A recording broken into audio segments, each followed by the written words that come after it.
O brasileiro, de modo geral, pensa assim, quer ver? Eu prefiro ser pobre e honesto do que rico e desonesto. Tudo que acontece no seu universo físico, primeiro aconteceu na sua mente. Acho que um dos melhores modos de você aprender na vida é você ensinar.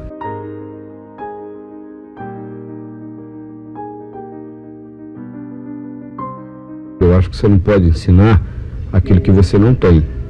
Você não pode ensinar prosperidade se você não é próspero. Você não pode ensinar sucesso se você não é bem-sucedido. Você não pode ensinar inteligência se você não é inteligente. Eu faço um trabalho de aumento de inteligência.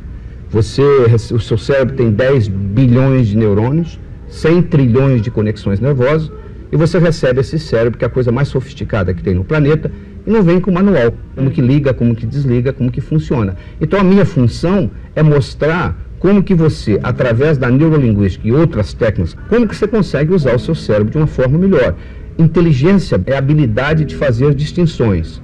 Quanto maior for a sua habilidade em fazer distinções, mais inteligente você é. Então eu mostro aos indivíduos como que eles podem fazer mais distinções na vida. E com isso eu acredito que a vida fique mais fácil. Muito importante, decisões, escolhas fundamentais, porque geralmente as pessoas fazem escolhas em consequência do que a sociedade pensa e não do que aquilo realmente eles querem. Então a pessoa diz assim, eu vou escolher isso. Por quê? Porque isso é possível.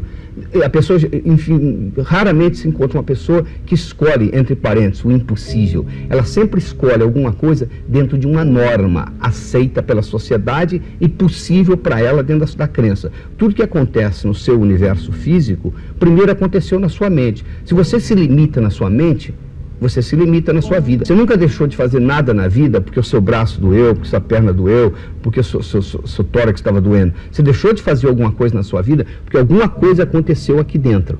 E você então mudou a sua perspectiva. Por volta de 1940, existiu uma cirurgia, neurocirurgia, foi criada, chamada comissurotomia, que é uma cirurgia que foi criada para tratar pacientes epiléticos, porque naquela época não existia medicação para tratar a epilepsia. Então, para diminuir a intensidade da convulsão, foi feita uma cirurgia onde o corpo caloso foi seccionado, que é uma estrutura no sistema nervoso que liga um cérebro ao outro. Então foi separado. Então foi separado o hemisfério esquerdo do direito. E com isso mostrou-se que nós temos na realidade como que duas personalidades dentro da gente. Às vezes você tem um conflito, devo fazer isso, não devo. É porque uma parte do cérebro está brigando com a outra. Então o hemisfério esquerdo, ele é racional, ele é objetivo, ele é matemático, ele tem linguagem, ele cuida de tempo. O hemisfério direito, ele é holístico, ele é global, ele é poético, ele é musical, ele vê o todo, ele vê a floresta, mas não consegue ver a árvore. Eu digo o seguinte, para você ser bem sucedido na vida, você tem que aprender a sonhar de noite e trabalhar de dia. Se você trabalhar só não resolve, olha o operário de fábrica. Se você sonhar só não resolve, olha o hippie na rua. Eu sempre tirei primeiro lugar na minha sala, sempre fui primeiro aluno de turma. O único concurso que eu entrei até hoje, não fui em primeiro lugar, foi vestibular, onde passei em segundo. Fiz o curso médico todo em primeiro lugar. Saí de Juiz de Fora, fui para o Rio de Janeiro, tinham 100 candidatos, 5 vagas para o mestrado. Do Brasil inteiro eu tirei o primeiro lugar. Então isso aí era uma característica do Laí Ribeiro. Só que depois que eu comecei a estudar profundamente os aspectos intelectuais do cérebro, eu percebi que este know-how pode ser transferido de um cérebro para outro. É como se fosse um software. Eu posso pegar esse software meu e transferir para o seu cérebro. Acho que um dos melhores modos de você aprender na vida é você ensinar. À medida que você vai ensinando, você vai aprendendo, vai ficando cada vez melhor. No Zen Budismo, você aprende uma técnica onde você se torna observadora de si próprio. Então, um dos jeitos de você se tornar extremamente objetiva na situação e saber coordenar o seu raciocínio, e até mesmo usar o seu conhecimento inteligentemente em direção à sabedoria, é você ter a capacidade de ser observadora de você. Então, isso é uma habilidade que você aprende. É como se eu estivesse aqui vendo. Então, essa capacidade que nós mostramos é uma habilidade muito interessante, porque você se torna o próprio crítico, não na situação de você aqui, mas numa situação neutra, onde você observa. O segredo é você ter a flexibilidade de rodar a sua linha de tempo, que nós chamamos. Você tem no cérebro uma linha que você sabe que ontem é ontem, hoje é hoje, amanhã ainda não chegou. Se eu perguntar para você, você escovou os dentes ontem? Você diz, escovei. Você escovou hoje? Escovei. Você já escovou amanhã? Você diz, não. Aí se eu lhe perguntar, como é que você sabe que ontem é ontem? E que hoje é hoje e que amanhã ainda não chegou? Você vai responder para mim, eu sei porque sei. Pois é, mas eu lhe explico como que você sabe. Porque você tem uma linha de tempo no cérebro que coloca as coisas. Esse modo como eu coloco a linha de tempo, eu posso colocar a linha de tempo fora de mim, chama-se through time, ou eu posso colocar a linha de tempo dentro de mim, chama-se in time. Então, quando eu tenho a habilidade de colocar through time, eu sou um indivíduo bem sucedido na vida, porque eu consigo ver as coisas como elas são, com objetividade. Quando eu coloco in time, eu sou capaz de viver o aqui e agora. Então, todo o processo do Zen budismo, onde se aprende que a vida está no aqui e agora, que só existe o agora, você nunca acordou amanhã, você sempre acorda hoje, e é sempre agora. Esse é sempre agora, é quando você está in time. E quando você consegue avaliar o seu passado, ver o seu presente e criar o seu futuro, você está no through time. Então, o indivíduo que tem a habilidade de trabalhar com a linha de tempo through time e in time, é um indivíduo que tem um jogo de cintura, é um indivíduo que tem a flexibilidade, ao mesmo tempo ser organizado, ser bem sucedido, chega em casa, ele roda a linha do tempo, ele coloca in time, tudo tem a sua hora, tudo tem seu timing. Roma não foi construída num dia. O amanhecer não vem, só vem depois da noite toda ter passado. Tudo tinha a sua hora, tudo tem o seu momento. Se você perguntar para uma dona de casa qual que é a melhor hora de lavar a panela que ela cozinhou, ela vai dizer logo depois que ela terminou de cozinhar, porque a panela está quente. Você pode, em qualquer fase da sua vida, em qualquer idade, você pode melhorar a sua vida através do uso da sua neurofisiologia, utilizando o seu cérebro de uma forma melhor. Essa que é a nossa mensagem. Se eu lhe pergunto qual foi a maior desgraça que já aconteceu na sua vida até hoje, você vai começar a pensar em coisa triste, você vai começar a se sentir triste, você vai começar a chorar. Se eu perguntar para você qual foi o momento mais agradável que aconteceu na sua vida, você vai começar a pensar em coisa alegre, você vai começar a se sentir alegre, você vai começar a rir. Então, pensamento gera sentimento, que gera comportamento. A pessoa que rói unha, dentro do cérebro dela, sem ela estar consciente, existe um programa do modo como ela percebe a unha dentro do cérebro. É como se fosse um disco que ficou quebrado. Ficou quebrado. Toda vez que ela pensa inconscientemente, ela já nem sabe mais, aquilo ficou automático, porque ela pensou. Porque o indivíduo chega assim, doutor Lai, comigo não acontece assim. De repente eu estou brigando com a minha mulher, não sei porquê. Eu falei, não, você está brigando com a sua mulher, você não sabe porquê, você está gritando com ela, porque você já pensou tantas vezes, já sentiu tanta raiva, quando você se dá conta, você está gritando com ela. Então, o indivíduo que rói unha, ele tem um mecanismo como ele codifica a unha no cérebro. E o mecanismo como ele codifica a unha é o seguinte, ele pensa na unha em alto relevo. Ele pensa na unha em alto relevo. Então, o que nós fazemos? Nós pegamos o indivíduo, pedimos ele para fechar os olhos, e pedimos ele para imaginar ele indo roendo a unha, e imaginar, agora ele se conscientiza de que ele está vendo a unha em alto relevo. E ele vê a unha do relevo. E eu peço para ele ampliar no cérebro dele esse relevo da unha. E ela vai aumentando, aumentando, aumentando, aumentando. Tudo que aumenta muito no cérebro se torna ridículo. Ou tudo que se diminui muito se torna ridículo. Mas o processo de compulsão funciona o seguinte, você vai aumentando a unha, vai aumentando até ela ficar do tamanho dessa sala, e aquele significado daquele pensamento, gerando aquele sentimento, gerando aquele comportamento, desaparece. O único valor que dinheiro tem é que o dinheiro lhe permite fazer coisa que dinheiro não compra. Você pega e vai para Paris, você compra passagem, você está em um hotel de 5 estrelas. Não significa que você vai ter um bom tempo em Paris. Pode ser que você vá lá e você deteste. Então o dinheiro não compra satisfação. O dinheiro lhe permitiu ir a Paris. Não necessariamente lhe permite aproveitar a viagem. Então o único valor que o dinheiro tem no mundo é que o dinheiro lhe permite fazer coisa que o dinheiro não compra. Um modo de você se tornar espiritual é você ter dinheiro. Porque enquanto você não conseguir pagar as suas contas no fim do mês, dinheiro é importante para você. Quer você queira, quer você não queira, dinheiro é importante para você, se você não consegue pagar as contas no fim do mês. Se você não tem problema financeiro na sua vida, você vai se preocupar com coisas mais importantes. Pobreza é um estado de espírito. Falta de dinheiro é uma questão temporária. Pobreza é um estado de espírito. Eu não posso ensinar prosperidade se eu não sou próspero. Então, você pode, o indivíduo próspero, você pode tomar de tudo. Existem casos de pessoas, judeus, que chegaram em New York, no Kennedy Airport, depois da guerra, com a malinha na mão e a roupa do corpo. 5 anos depois eram milionários de novo, porque eles eram milionários no país de origem e eles eram prósperos. Então eles ganham de novo. Então você, para ganhar dinheiro na vida, você tem que entender a roda da abundância. Você encontra gente brilhante em matemática e não sabe nada de química, ou vice-versa. Você encontra gente brilhante em matemática, em português, não sabe nada de como ganhar dinheiro. É uma tecnologia. Você tem que entender a lei do ganhar, a lei do gastar, a lei do economizar e a lei do investir, que são leis universais, que funcionam em São Paulo, Tóquio, Nova York, em qualquer lugar. Enquanto o indivíduo não entender essas leis, e alguns entendem intuitivamente, isso não é possível. E além disso, existe um outro mecanismo importante, principalmente no Brasil. O brasileiro tem medo de ser rico, de ser próspero. O brasileiro tem vergonha de ser próspero, porque o brasileiro pensa assim: como que eu posso ser rico num país onde tem tanta fome? Mas pelo contrário, meu amigo, quando você é próspero, não tem jeito da sociedade não prosperar com você. Você não vai pegar o dinheiro e esconder ele debaixo da cama. Você vai colocar ele em circulação, você vai gerar empregos.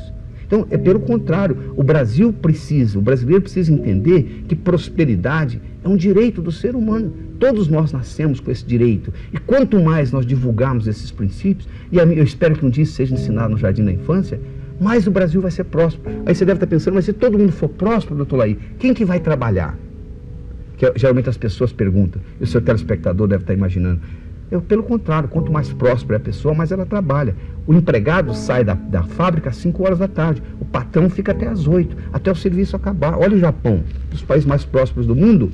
Todo mundo está trabalhando que nem louco. Olha a Suécia. Então é pelo contrário. Quanto maior a prosperidade, maior é o entusiasmo. Porque trabalhar por dinheiro é muito triste. O ideal é você trabalhar por uma coisa que você gosta. E como consequência vem o dinheiro. Agora, o dinheiro nunca deve ser uma meta original. Eu vou ganhar dinheiro. Isso não existe. Que é importante você sentir a energia do dinheiro. Você entender que em dinheiro não tem nada de ruim com dinheiro. Porque a pessoa, o brasileiro de modo geral, pensa assim: quer ver? Eu prefiro ser pobre e honesto do que rico e desonesto. Você não prefere ser rico e honesto? Honestidade e desonestidade não tem nada a ver com classe social. Tudo que você projeta para o futuro, você tem que projetar como uma possibilidade, não como uma expectativa. Se você projeta como possibilidade e não acontece, continua sendo uma possibilidade. Se você projeta como expectativa e não acontece, você fica frustrado. Dezembro do ano passado, eles me perguntaram qual que é a sua meta para 94. Eu falei, ter 5 livros na lista dos mais vendidos. Você, quando mira alguma coisa, enquanto você estiver mantendo os olhos na sua visão, o que aparece na sua frente eu chamo de etapas. Quando você tira os olhos da sua visão, chama-se obstáculos. Obstáculo ou etapa depende de onde você estiver com o olho.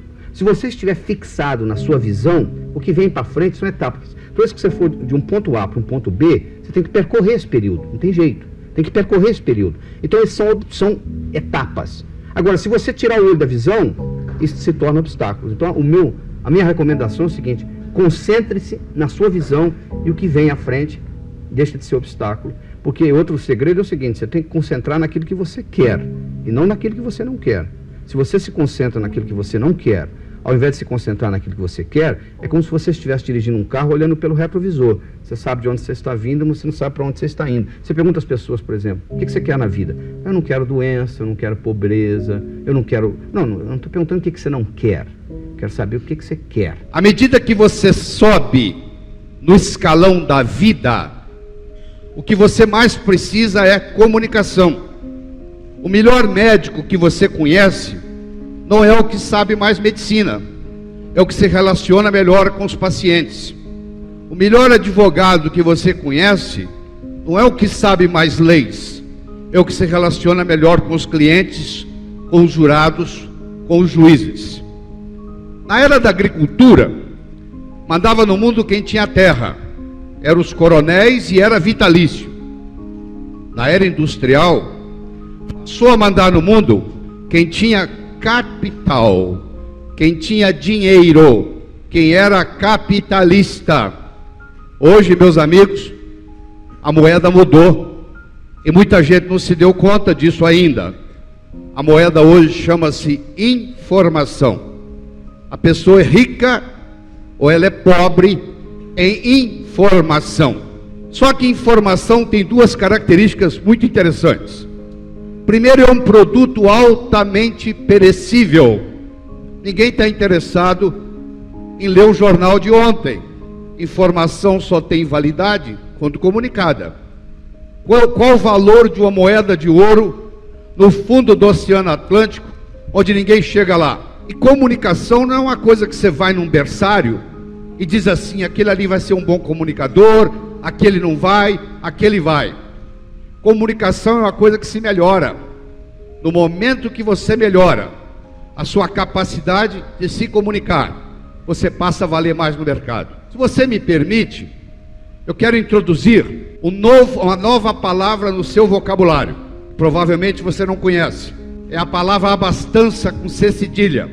Abastança é o número de dias que você pode manter o seu padrão de vida se você parar de trabalhar hoje. Se você parar de trabalhar hoje porque você perdeu o emprego, ou porque você teve um acidente, teve que ser hospitalizado, ou porque aconteceu alguma coisa na sua família que você teve que parar de trabalhar, quanto tempo o seu dinheiro ia durar? Mantendo o padrão de vida que você tem hoje. Todo final de ano, você tem que fazer a seguinte reflexão: qual é a minha abastança? Se ela não mudar de um ano para outro, se ela não aumentar de um ano para outro, e se você trabalhou o ano todo, você está fazendo alguma coisa errada, porque a tendência é você ter a abastança aumentando. Outra coisa importante que eu quero introduzir para você aqui, que não é nada novo, Sócrates já dizia: diz-me com quem andas e dir-te-ei quem és. Quem é a pessoa que você passa a maior parte do tempo? Quem é a segunda, quem é a terceira, quem é a quarta, quem é a quinta, quem é a sexta? Quais são as 6 pessoas com quem você passa a sua vida? Eu vou lhe fazer uma segunda pergunta: qual é a sua posição com relação a essas 6 pessoas? Você se considera mais mestre ou mais discípulo? Você se considera mais professor ou mais aluno? Você se considera mais orientador ou mais orientado com relação a essas 6 pessoas? Qual é a sua fonte? De onde você bebe? Você tem um multimilionário vizinho que uma vez por semana passa 2 horas com você lhe ensinando a ganhar dinheiro? Você é um indivíduo que é autodidata e se aprofunda no conhecimento das coisas e do dinheiro? Porque eu não sei se você já percebeu, hoje nas mesas de jantares das casas, os pais conversam com os filhos até sobre sexo, mas só não conversam sobre dinheiro. O pai e a mãe têm a esperança que o filho vai aprender na escola, e a escola tem a esperança que isso deve ser ensinado em casa. E se você não aprende em casa e você não aprende na escola, você corre o risco de trabalhar a vida inteira, morrer na praia. Não adianta nada você ganhar e gastar e terminar a vida sem nada, e terminar a vida pobre. Nós somos julgados na vida por 4 coisas. Primeiro, nós somos julgados pelo que nós fazemos. Você pode marcar no relógio, ser apresentado a alguém, nos primeiros 5, 10 minutos, um pergunta para o outro assim: o que você faz na vida, hein? Eu posso ter 2 pedreiros, um ao lado do outro. Eu pergunto para o primeiro pedreiro: o que você faz na vida? Ele responde: eu sou pedreiro. Eu coloco um tijolo em cima do outro. Eu chego para o segundo pedreiro e pergunto: o que você faz na vida? Ele responde: eu sou pedreiro, eu estou construindo o Maracanã, o maior estádio de futebol do mundo, que vai ficar aqui para a posteridade.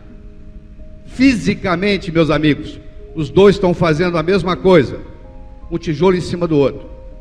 Só que esse segundo, ele não está colocando tijolo em cima do outro, ele está construindo Maracanã. Esse segundo não é pedreiro há muito tempo, logo logo ele é construtor. Segundo, nós somos julgados pela nossa aparência. Se um sujeito tocar a campainha na sua casa, tiver de batina preta, colarinho branco e uma Bíblia debaixo do braço, você vai pensar que esse indivíduo é um padre. Se você estiver dirigindo e olhar pelo retrovisor e ver um carro da polícia com aquela luzinha piscando e pedindo para você encostar, não vai passar pela sua cabeça que é um ladrão vestido de polícia. A primeira reação que você tem é que é um policial. Pode até ser um ladrão vestido de polícia, mas a primeira impressão que você vai ter é de um policial. Então deixa eu dizer para você da aparência. Aparência boa não significa gravata, paletó, nada disso. Esse é o grande problema. As pessoas entendem errado. As pessoas falam assim: você tem que estar bem vestido. Não, você tem que estar adequadamente vestido. É outra história. Se eu sou advogado e represento uma multinacional, e vai haver uma reunião do sindicato dos operários que estão em greve, e eu vou representar a multinacional, eu não vou chegar lá de Rolex, de abotoadura de ouro, nem de gravata. Eu vou tirar a gravata, vou tirar o paletó, vou deixar o Rolex em casa, vou passar na padaria, vou comprar uns 2 chicletes de bola, vou pôr na boca, vou chegar lá mascando chiclete, vou desabotoar a camisa no peito, vou arregaçar a manga. Quando eu chegar lá, sabe qual vai ser a reação? Esse é um dos nossos. Você quer jogar no Flamengo? Não entre em campo com a camisa do Fluminense. Você quer servir exército? não apareça lá com o uniforme da Marinha. Então é muito importante você entender qual a imagem que você quer passar com a sua indumentária, com a sua vestimenta, com a sua roupa. Que imagem você quer passar?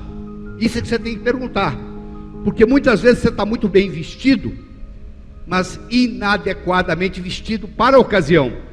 Aí não adianta nada. Então você é julgado pelo que você faz, você é julgado pela sua aparência, você é julgado pelo que você diz.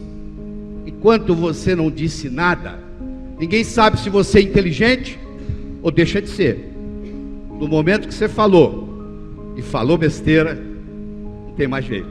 Nós nunca vamos ter uma segunda chance de causar uma primeira boa impressão. Você leva 8 anos para construir um prédio. Você leva 8 segundos para implodir um prédio. Você já viu um prédio caindo? Ele levou 8 anos para ser construído.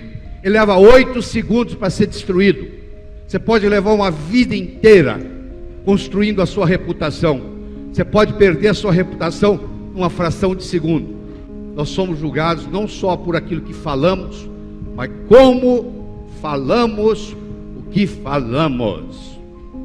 Pode ter 2 pessoas aqui nesse palco, fazerem a mesma apresentação, usar o mesmo vocabulário, exatamente igual. Uma apresentação pode ser muito boa e a outra pode ser muito ruim, porque não é só o que eu estou falando que conta, é como eu estou falando o que eu estou falando. Eu tenho uma frase que eu vou lhe dar de presente: o cantor é mais importante do que a canção. Se você gosta do Roberto Carlos e ele vai dar um show, você vai assisti-lo, você nem sabe que música que ele vai cantar, mas é o Roberto Carlos. Tem uma música do Roberto Carlos que toca o seu coração, aquela mesma música cantada por um cantor que você não gosta, não tem nenhum impacto para você. As pessoas que trabalham com perguntas abertas ganham mais dinheiro na vida do que as pessoas que trabalham com perguntas fechadas. Repetição é a mãe do aprendizado. Como é que você aprendeu a andar? Você levantou, caiu, levantou, caiu, levantou, caiu, levantou, caiu, até que um dia você andou. Não foi assim? Repetição é a mãe do aprendizado. O cérebro aprende por associação. Não fique impressionado com uma pessoa que fale 8 idiomas. Se ela falava 7, aprendeu o 8º, 15 dias. É difícil dominar uma segunda língua.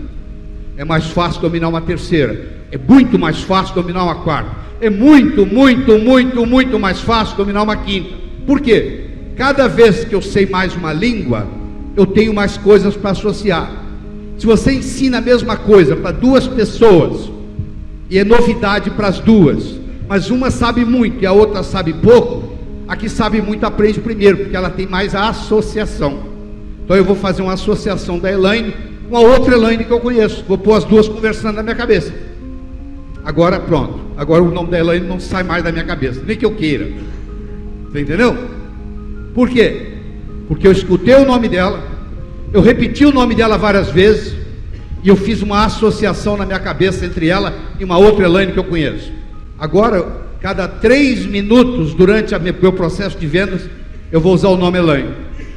Existe uma tese de PhD na Universidade de Notre Dame, nos Estados Unidos, que provou que as pessoas que usam com mais frequência o nome dos seus interlocutores ganham mais dinheiro na vida.